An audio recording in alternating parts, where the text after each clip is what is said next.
Okay, this is another tutorial, and I'm going to have a look at how we adjust the units.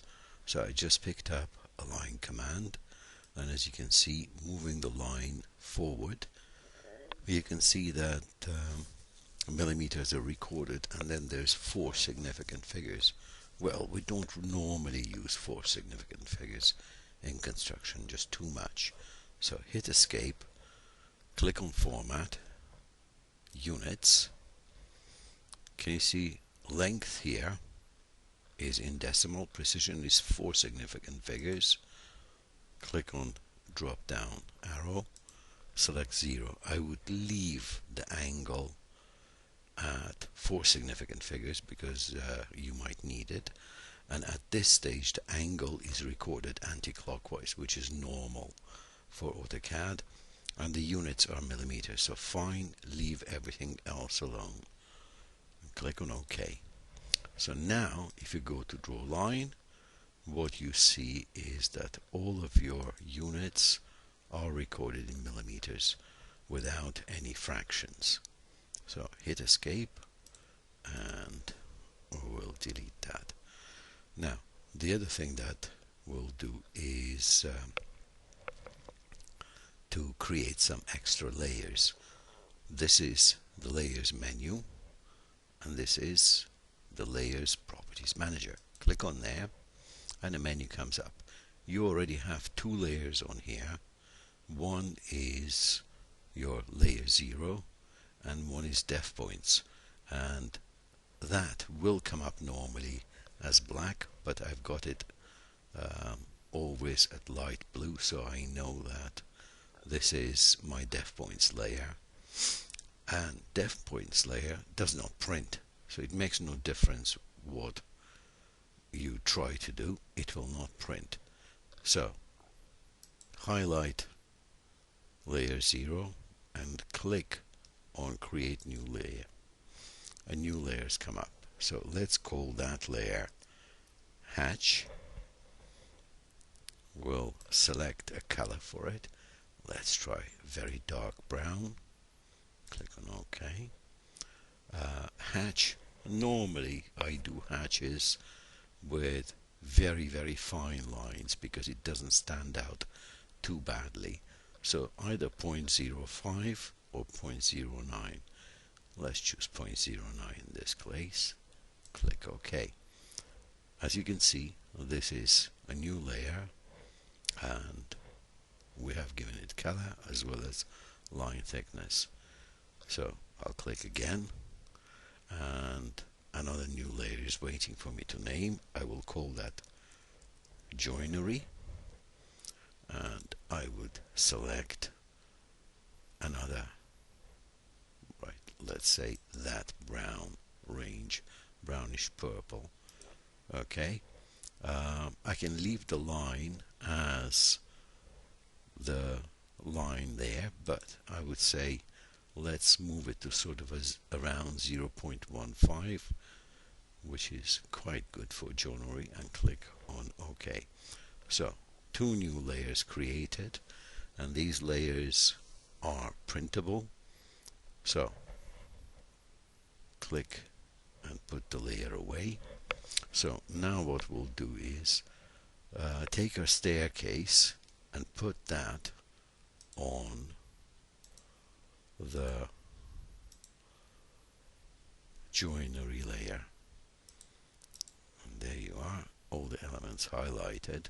So now that's selected, drop down arrow, click on joinery, hit escape. Can you see it that it's changed color? Now what you can do is going back into the layer, and let's say you're in joinery layer, if you click on the light bulb you actually turn the layer off, and can you see the staircase disappears? Now turning the layer off, you will not be altering things on the layer. Alternatively, if you would have clicked on the sun, it freezes the layer, so computer completely forgets about it, and ignores it. But I'll bring the layer back up again. So what we've done is now create a different layer, and let's say now we want to work in a hatch layer. So I click and select the hatch layer, and you can see it's displaying at the moment on a layer menu. This is your hatch command. Click on hatch, go on the selector, let's go into ANSI. ANSI has various patterns. There's ANSI 32, 2 parallel lines, space, 2 parallel lines. It works very nicely for brickwork. Select that, click on OK. Can you see the patterns being selected? Put the scale as 10 and click on more. Select it as normal as shown here, and now click on add pick points. So now what I can do is click within the layer where the brickwork will be. So I'm clicking it here and it's selected. I'm clicking here and it's selected. Now right click, undo. If I zoomed in, yeah, and I clicked on the layer, also it got selected, so that's good. And click on that, got selected. At the moment I'm leaving this alone for a minute. So right click, enter, click on OK, and there you are. You have bricks hatched. Now why didn't I do this? Because I wanted to adjust that window, but it's quite easy. But what I'll do is now I'll go to my layer control, click on def points, click it here, and I'll start with a start line. Now standard brick including a perp is 225 millimeters, plus another brick at 225 millimeters makes it 450 millimeters, plus another perp end makes it 460 millimeters. So 460, enter, enter. There you are. This is a very small window opening only for 2 bricks. So now I'll use the stretch command and extend that and marry it up here. So what I've done is for this cloakroom, bathroom, I just created a very, very small window.